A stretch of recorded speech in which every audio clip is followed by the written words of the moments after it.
ನಮಸ್ತೆ. ಸುಮಿ ಯೂಟ್ಯೂಬ್ ಚಾನಲ್ಗೆ ನಿಮ್ಮೆಲ್ರಿಗೂ ಸ್ವಾಗತ. Thank you so much. ನನಗೆ 113 ಜನ ಸಬ್ಸ್ಕ್ರೈಬರ್ ಆಗಿದ್ದಾರೆ.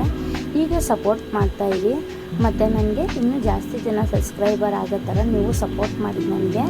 ನಾನು ಸಿಂಪಲಾಗಿ ಮಾಡೋ ರೆಸಿಪಿಗಳನ್ನೆಲ್ಲ ನೋಡ್ಕೊಳ್ಳಿ. ನಿಮ್ಗೆ ಇಷ್ಟ ಆದರೆ ನಿಮ್ಮ ಫ್ಯಾಮಿಲಿ ನಿಮ್ಮ ಫ್ರೆಂಡ್ಸ್ಗೂ ಶೇರ್ ಮಾಡಿ. ಬನ್ನಿ, ಇವತ್ತು ನಾವು ಮೊಟ್ಟೆ ಪಲಾವ್ ಹೇಗೆ ಮಾಡೋದು ಅಂತ ನೋಡ್ಕೊಳ್ಳೋಣ. ಈ ಮೊಟ್ಟೆ ಪಲಾವ್ಗೆ ಏನೇನು ಬೇಕು ಅಂತ ನಾನು ನಿಮಗೆ ಬನ್ನಿ ಇವಾಗ ಮೊಟ್ಟೆ ಪಲಾವು ಹೇಗೆ ಮಾಡೋದು ಅಂತ ನೋಡ್ಕೊಳ್ಳೋಣ. ಇದನ್ನು ನಾನು ಮೊಟ್ಟೆ ಬೇಯಿಸಿ ಹಾಕಿಲ್ಲ, ಇದನ್ನು ಮೊಟ್ಟೆನ ಒಗ್ಗರಣೆಗೆ ಹಾಕ್ಕೊಂಡಿರೋದು. ಇದ್ರ ಜೊತೆ ಸಿಂಪಲ್ಲಾಗಿ ಒಂದು ಚಿಕನ್ ಲಾಲಿಪಾಪ್ ಮಾಡ್ಕೊಳ್ಳಿ. ಈ ಚಿಕನ್ ಲಾಲಿಪಾಪ್ ರೆಸಿಪಿನ ನಾನು ನಿಮಗೆ ಶಾರ್ಟ್ಸಲ್ಲಿ ಹಾಕಿದ್ದೀನಿ. ಫುಲ್ ವೀಡಿಯೋ ಬೇಕು ಅಂದರೆ ನಾನು ಇನ್ನೊಂದ್ಸಲಿ ಮಾಡಿಬಿಟ್ಟು ಹಾಕ್ತೀನಿ.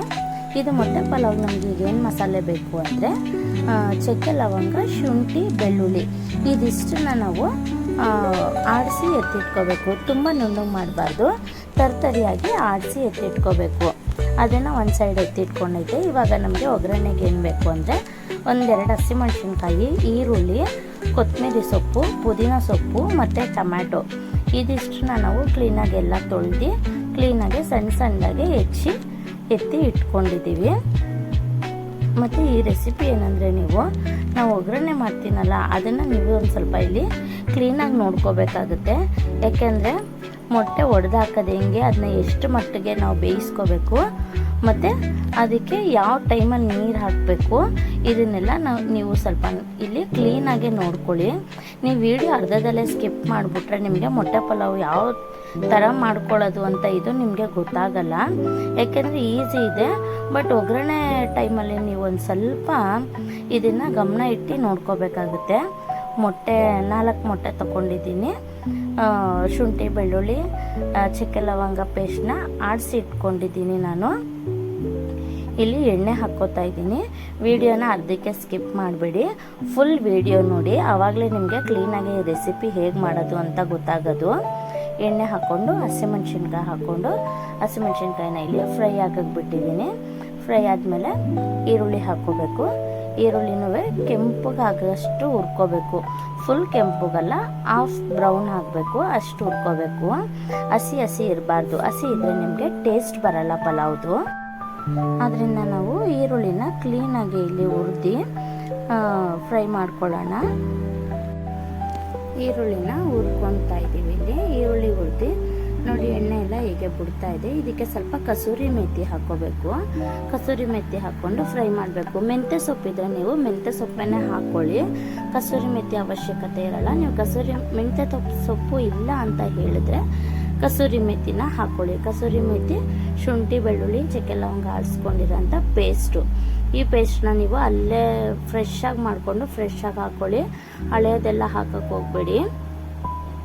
ಈಗ ನೋಡಿ ಹಾಕ್ಕೊಂಡು ಫ್ರೈ ಮಾಡ್ಕೋತಾ ಇದ್ದೀನಿ. ಫ್ರೈ ಆಗ್ತಾ ಇದೆ. ಇದು ಫ್ರೈ ಆಯ್ತಿದಂಗೆ ನಾವು ಇದಕ್ಕೆ ಒಂದು ಸ್ವಲ್ಪ ಅರಿಶಿನ ಪುಡಿನ ಹಾಕೋಬೇಕಾಗುತ್ತೆ. ಅರಿಶಿನ ಪುಡಿ ಹಾಕ್ಕೊಂಡು ಇಲ್ಲಿ ಕ್ಲೀನಾಗಿ ಫ್ರೈ ಮಾಡ್ಕೋಬೇಕು. ನೋಡಿ, ಎಣ್ಣೆ ಎಲ್ಲ ಬಿಟ್ಟಿದೆ. ಈರುಳ್ಳಿ ಫುಲ್ ಬೆಂದೋಗ್ಬಿಟ್ಟಿದೆ. ಬೆಂದೋಗಿರೋದ್ರಿಂದ ಇದು ನಮಗೆ ಎಣ್ಣೆ ಬಿಟ್ಟಿರೋದ್ರಿಂದ ನಾವಿಲ್ಲಿ ಅರಿಶಿನ ಪುಡಿ ಹಾಕೋತಾ ಇದ್ದೀವಿ.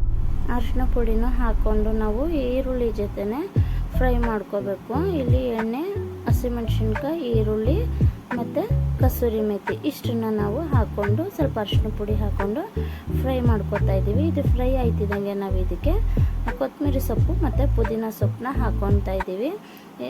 ಹಾಕ್ಕೊಂಡು ಇದನ್ನು ನಾವು ಏನು ಆಡಿಸ್ಕೊಂಡಿಲ್ಲ. ಇದನ್ನೆಲ್ಲ ನಾವು ಒಗ್ಗರಣೆಗೆ ಹಾಕ್ಕೋತಾ ಇದ್ದೀವಿ. ಬರೀ ಚಕ್ಕೆ, ಲವಂಗ, ಹಸಿ ಶುಂಠಿ, ಬೆಳ್ಳುಳ್ಳಿ ಮಾತ್ರ ನಾವಿಲ್ಲಿ ಹಸಿ ಶುಂಠಿ, ಬೆಳ್ಳುಳ್ಳಿ ಮಾತ್ರ ಆಡಿಸ್ಕೊಂಡಿರೋದು. ಪುದೀನ ಸೊಪ್ಪು, ಕೊತ್ತಂಬರಿ ಸೊಪ್ಪನ್ನ ಹಾಗೆ ಕಟ್ ಮಾಡಿ ಹಾಕ್ಕೊಂಡಿದ್ದೀನಿ ಇಲ್ಲಿ. ಮತ್ತು ಇದನ್ನು ಎಣ್ಣೆ ಎಲ್ಲ ಬಿಡೋಗಂಟ ನಾವು ಫ್ರೈ ಮಾಡ್ಕೋಬೇಕು. ಇದು ಫ್ರೈ ಆಗ್ತಾ ಇದೆ ನೋಡಿ. ಇವಾಗ ಇದು ಫ್ರೈ ಆದಮೇಲೆ ನಾವು ಇದಕ್ಕೆ ಟೊಮೆಟೊನ ಹಾಕ್ಕೊತೀವಿ. ನೆಕ್ಸ್ಟು ಟೊಮೆಟೊ ಹಾಕ್ಕೊಂಡು ಆಮೇಲೆ ಇದಕ್ಕೆ ನಾವು ಖಾರದ ಪುಡಿ, ಉಪ್ಪು ಎಲ್ಲನೂ ಇದಕ್ಕೆ ಹಾಕ್ಕೊತೀವಿ. ನೀರು ಹಾಕಿದ್ಮೇಲೆ ಹಾಕ್ಕೋಬಾರ್ದು. ನೀರು ಹಾಕಿದ್ಮೇಲೆ ನಾವು ಬರೀ ಟೇಸ್ಟ್ ಏನಾದರೂ ಕಡಿಮೆ ಇದ್ದರೆ ನೋಡ್ಬಿಟ್ಟು ಮೇಲೆ ಹಾಕ್ಕೋಬೇಕಾಗುತ್ತೆ ಅಷ್ಟೇ. ಇಲ್ಲಾಂದರೆ ನಾವು ಇದಕ್ಕೇ ಎಲ್ಲ ಹಾಕ್ಕೋಬೇಕು. ಉಪ್ಪು ಹಾಕ್ಕೊತಾ ಇದ್ದೀನಿ. ಇವಾಗ ಉಪ್ಪು ಹಾಕಿದ್ದೀನಿ. ನಾನಿಲ್ಲಿ 2 ಹಸಿಮೆಣ್ಸಿನ್ಕಾಯಿ ಹಾಕಿರೋದ್ರಿಂದ ನಾನಿಲ್ಲಿ 2 ಸ್ಪೂನ್ ಖಾರದ ಪುಡಿ ಹಾಕ್ಕೋತೀನಿ. ಯಾಕೆಂದರೆ ನಾವು ಸ್ವಲ್ಪ ಖಾರ ಜಾಸ್ತಿ ತಿಂತೀವಿ, ಅದರಿಂದ ನಾನು ಇಲ್ಲಿ 2 ಸ್ಪೂನ್ ಖಾರದ ಪುಡಿ, ಒಂದೆರಡು ಹಸಿಮೆಣಸಿನ್ಕಾಯಿ ಇಷ್ಟು ಹಾಕ್ಕೊಂಡಿದ್ದೀನಿ. ಬೇಕಾದ್ರೆ ಟೊಮೆಟೊ ಒಂದು ಸ್ವಲ್ಪ ಕಡಿಮೆ ಹಾಕ್ಕೊಂಡು ನೀವು ಬೇಕಾದ್ರೆ ಒಂದು ನಿಂಬೆಹಣ್ಣು ಮತ್ತು ಒಂದು ಸ್ವಲ್ಪ ಮೊಸರು ಇವೆರಡನ್ನ ನೀವು ಹಾಕ್ಕೋಬೋದು. ಹಾಕ್ಕೊಂಡ್ರೆ ಇನ್ನೂ ಚೆನ್ನಾಗಿರುತ್ತೆ ನಿಮಗೆ ಟೇಸ್ಟು. ಈಗ ಅಲ್ಲಿ ಟೊಮ್ಯಾಟೊನು ಫ್ರೈ ಆಗಿದೆ ಕ್ಲೀನಾಗೆ. ನಾವು ಇದಕ್ಕೆ ಖಾರದ ಪುಡಿ, ಉಪ್ಪು ಎಲ್ಲನೂ ಇಲ್ಲೇ ಹಾಕ್ಕೊಂಡು ನಾವು ಎಲ್ಲ ಫ್ರೈ ಮಾಡ್ಕೋಬೇಕಾಗುತ್ತೆ. ನೀರು ಹಾಕಿದ್ಮೇಲೆ ಈ ಮಸಾಲೆ ಎಲ್ಲ ಹಾಕಕ್ಕೆ ಹೋಗಬಾರ್ದು. ಆವಾಗ ಮಸಾಲೆಗೆ ಫ್ರೈ ಮಾಡ್ತಿರ್ತೀವಲ್ಲ ಅದಕ್ಕೆ ಮಸಾಲೆ ಹಿಡಿಯಲ್ಲ. ಇದಕ್ಕೆ ನಾವೆಲ್ಲ ಹಾಕ್ಕೊಂಡು ಫ್ರೈ ಮಾಡ್ಕೋಬೇಕು. ನೀರು ಹಾಕಿದ್ಮೇಲೆ ಏನಾದರೂ ಹೆಚ್ಚು ಕಡಿಮೆ ಇದ್ದರೆ ಮೇಲಿಂದ ಹಾಕೋಬೇಕಾಗುತ್ತೆ ಅಷ್ಟೇ. ಇಲ್ಲಿ ನಾನು ಬಿಸಿನೀರನ್ನ ಇಟ್ಕೊಂಡಿದ್ದೀನಿ. ಇಲ್ಲಿ ನಾವು ಒಗ್ಗರಣೆಗೆ ಮೊಟ್ಟೆ ಹಾಕೋದ್ರಿಂದ ನಾವು ಬಿಸಿನೀರೇ ಹಾಕಬೇಕಾಗುತ್ತೆ. ತಣ್ಣೀರು ಮಾತ್ರ ಯಾವುದೇ ಕಾರಣಕ್ಕೂ ಹಾಕಕ್ಕೆ ಹೋಗಬೇಡಿ, ಟೇಸ್ಟ್ ಹಾಳಾಗ್ಬಿಡುತ್ತೆ ಪಲಾವ್ದ ಮೇಲೆ. ಇಲ್ಲಿ ಬಿಸಿನೀರನ್ನ ಕಾಯಿಸ್ಕೊಳ್ತಾ ಇದ್ದೀನಿ ನಾನು. ಇಲ್ಲಿ ಫ್ರೈ ಎಲ್ಲ ಆಗಿದೆ. ನಾವೆಲ್ಲ ಮಸಾಲೆ ಹಾಕಿ ಹುರ್ಕೊಂಡು ಉಪ್ಪು ಖಾರದ ಪುಡಿ ಎಲ್ಲ ಪ್ರತಿಯೊಂದು ಹಾಕಿ ಫ್ರೈ ಆಗಿದೆ. ಈ ಫ್ರೈ ಆದಮೇಲೆ ಮೊಟ್ಟೆನ ನಾವಿಲ್ಲಿ ಒಡೆದು ಹಾಕೋತಾ ಇದ್ದೀವಿ. ಆದರೆ ನಾವು ಇಲ್ಲಿ ಮೊಟ್ಟೆನ ಯಾವ ಥರ ಹಾಕೋಬೇಕು ಅನ್ನೋದನ್ನ ನೀವು ಕ್ಲೀನಾಗಿ ನೀಟಾಗಿ ನೋಡ್ಕೋಬೇಕಾಗುತ್ತೆ. ಒಂದ್ಸಲ ನಾವಿಲ್ಲಿ ಮೊಟ್ಟೆನ ಒಡೆದಾಕೊಂಡು ಯಾವ ಥರ ಬೇಯಿಸ್ಕೋಬೇಕು ಅನ್ನೋದನ್ನ ನೀವು ನೋಡ್ಕೋಬೇಕು. ಇಲ್ಲಿ ಮಸಾಲೆನ ಸ್ವಲ್ಪ ಸೈಡಿಗೆ ಮಾಡಿ ನಾವು ಮೊಟ್ಟೆನ ಒಡೆದು ಹಾಕೋಬೇಕಾಗುತ್ತೆ. ನಾವಿಲ್ಲಿ ಮೊಟ್ಟೆನ ಎಷ್ಟು ಮಟ್ಟಿಗೆ ಬೇಯಿಸ್ಕೋಬೇಕು ಅಂದರೆ ನಾವಿಲ್ಲಿ ಹಾಫ್ ಬಾಯ್ಲ್ ಆಗುತ್ತೆ ಗೊತ್ತೇ. ಮೊಟ್ಟೆ ನಾವು ತೆಗೆದ್ಮೇಲೆ ಹಾಕಿದಾಗ ಹಾಫ್ ಬಾಯ್ಲ್ ಮಾಡ್ಕೊತೀವಿ ಗೊತ್ತಾ, ನಾವು ಆ ಥರ ಬೇಯಿಸ್ಕೋಬೇಕಾಗುತ್ತೆ. ಇಲ್ಲಿ ಒಂದು ಸ್ವಲ್ಪ ಜಾಗ ಮಾಡಿ ಅದು ಮೊಟ್ಟೆ ಒಂದಕ್ಕೊಂದು ಅಂಟ್ಕೊಳ್ದಿರೋ ಥರ ನಾವು ಜಾಗ ಮಾಡಿಕೊಂಡು ಮೊಟ್ಟೆನ ಬೇಯಿಸ್ಕೋಬೇಕು. ಇದು ಮೊಟ್ಟೆ ಹಾಫ್ ಬಾಯ್ಲ್ ಥರ ಬೇಯಬೇಕು. ನಾವು ಎಣ್ಣೆ ಹಾಕ್ತೀವಿ ನೋಡಿ, ನೀರು ಹಾಕ್ತೀವಿ ನೋಡಿ, ಆವಾಗ ನಮಗೆ ಮೊಟ್ಟೆ ಸಮೇತ ಎದ್ದೇಳಬೇಕು. ಆವಾಗ ಗಂಟ ನಾವು ಬೇಯಿಸ್ಕೋಬೇಕು. ನಾವು ಹಿಂಗೆ ಕಲಿಸಿದಾಗ ಮೊಟ್ಟೆ ನಮಗೆ ಮೊಟ್ಟೆ ಕಲಸೋಗ್ಬಾರ್ದು. ಆ ಥರ ನಾವಿಲ್ಲಿ ಬೇಯಿಸ್ಕೋಬೇಕು. ಇಲ್ಲಿ ಬೆಂದಾಗಿದೆ ಇವಾಗ ನೋಡಿ. ಮೊಟ್ಟೆ ಮೇಲೆ ಯೆಲ್ಲೋ ಕಲರ್ ಇರುತ್ತಲ್ಲ ಅದನ್ನು ಬೆಂದಿರಬೇಕು. ನಾವು ಹಿಂಗೆ ಎತ್ತಿದಾಗ ಹಾಫ್ ಬಾಯ್ಲ್ ಥರ ಮೇಲೆ ತಳ್ಳಬೇಕು.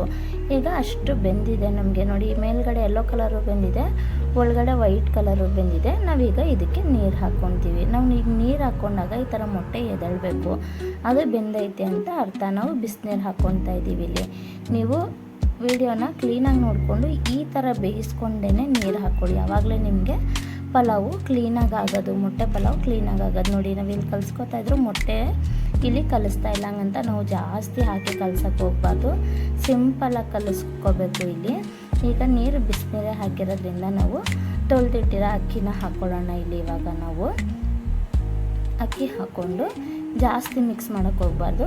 ಒಂದೆರಡು ಸಲ ಮೆತ್ತಗೆ ಮಾಡ್ಕೋಬೇಕು. ತುಂಬ ಫೋರ್ಸ್ಫುಲ್ಲಾಗೆ ಮಿಕ್ಸ್ ಮಾಡೋಕ್ಕೆ ಹೋಗಬಾರ್ದು. ಇದನ್ನು ಸಿಂಪಲಾಗೆ ಮಿಕ್ಸ್ ಮಾಡಿಕೊಂಡು ಕುಕ್ಕರ್ ಮುಚ್ಚಳ ಹಾಕ್ಕೊಂಡು 2 ಸೀಟಿ ಕೂಗಿಸ್ಕೊಳ್ಳಿ. 2 ಸೀಟಿ ಕೂಗಿಸ್ಕೊಂಡು ನೀವು ನೀರನ್ನ ಜಾಸ್ತಿ ಹಾಕ್ಕೊಳಕ್ಕೆ ಹೋಗಬೇಡಿ. ಎಷ್ಟು ನೀರು ಬೇಕು ಅಷ್ಟನ್ನೇ ಹಾಕ್ಕೊಳ್ಳಿ ಅಳತೆಗೆ. 2 ಸೀಟಿ ಕೂಗಿಸ್ಕೊಂಡು ಇಲ್ಲಿ ನಾವು ಕುಕ್ಕರ್ ಆಫ್ ಮಾಡಿಕೊಂಡು ನಾವು 2 ಸೀಟಿ ಕೂಗಿಸ್ಕೊಂಡು ಕುಕ್ಕರ್ ಆಫ್ ಮಾಡಿಕೊಂಡು 5 ನಿಮಿಷ ನಾವು ಬಿಟ್ಬಿಡ್ಬೇಕು. 5 ನಿಮಿಷ ಬಿಟ್ಟಾದಮೇಲೆ ನಾವು ಕುಕ್ಕರ್ ಮುಚ್ಚಳನ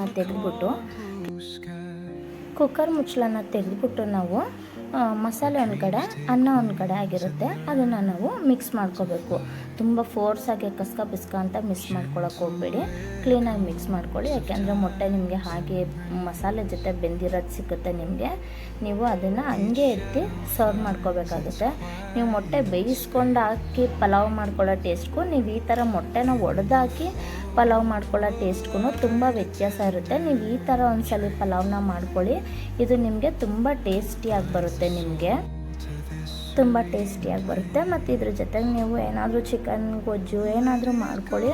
ಬಟ್ ಇದಕ್ಕೆ ನಾವೇನೂ ಮಿಕ್ಸ್ ಮಾಡ್ಕೊಳ್ಳಲ್ಲ, ನಾವು ಹಾಗೆ ತಿಂತೀವಿ. ಯಾಕೆಂದರೆ ತುಂಬ ಮಸಾಲೆ ಎಲ್ಲ ಚೆನ್ನಾಗಿ ಹಾಕಿ ತುಂಬ ಟೇಸ್ಟಿಯಾಗಿರೋ ಮೊಟ್ಟೆ ಪಲಾವ್ ರೆಡಿಯಾಗಿದೆ. ಇದ್ರ ಜೊತೆಗೆ ಸಿಂಪಲ್ಲಾಗೆ ನಾನು ಚಿಕನ್ ಲಾಲಿಪಾಪ್ನ ಮಾಡ್ಕೊಂಡಿದ್ದೀನಿ. ಇದ್ರ ಶಾರ್ಟ್ಸ್ ಹಾಕಿದ್ದೀನಿ. ನಾನು ಫುಲ್ ವೀಡಿಯೋ ಮಾಡ್ಕೊಳಕ್ಕಾಗಿಲ್ಲ. ಫುಲ್ ವೀಡಿಯೋ ಮಾಡಿಕೊಂಡು ನಿಮಗೆ ಹಾಕ್ತೀನಿ. Thank you so